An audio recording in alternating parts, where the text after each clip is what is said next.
आपण बघतोय की आता ही पूर परिस्थिती जी महाराष्ट्रात उद्भवलेली आहे, या सगळ्यात जास्त फटका धाराशिव जिल्ह्याला बसलेला आहे. आणि सरकारच्या वतीने सांगितलं जातं की महाराष्ट्रासाठी 2200 कोटी दिले, धाराशिव जिल्ह्यासाठी 189 कोटी दिले. पण हे 189 कोटी कधीचे आहेत?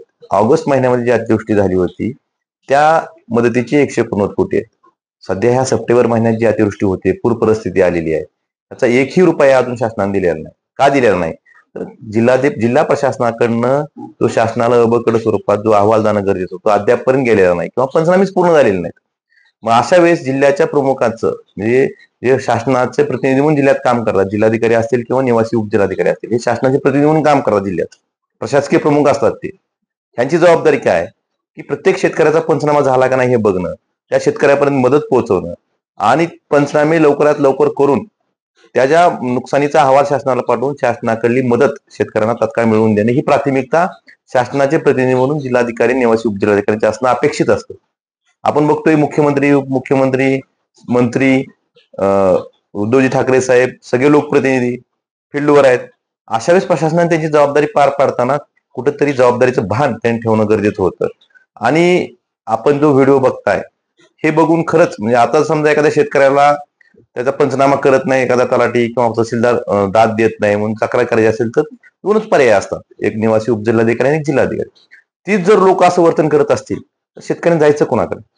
त्यामुळं हे आज अत्यंत बेजबाबदारपणे वर्तन केलेलं आहे.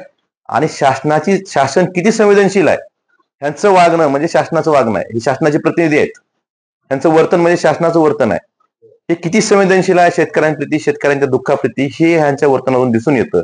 आणि मला आठवण करून द्यायची की मागे एकदा एका तहसीलदाराच्या निरोप समारंभात त्यांनी खुर्चीवर बसून गाणं म्हणलं म्हणून महसूल मंत्र्यांनी त्याला निलंबित केलं होतं.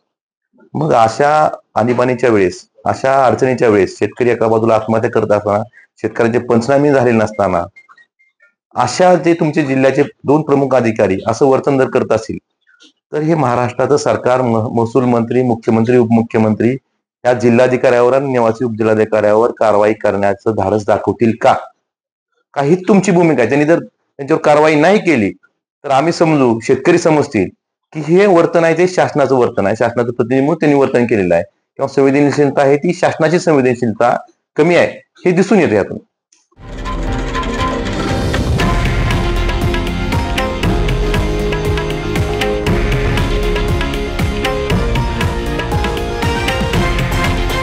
हे आहे देशातील नंबर 1 न्यूज नेटवर्क आणि आपण पाहत आहात TV9 मराठी, एकमेव.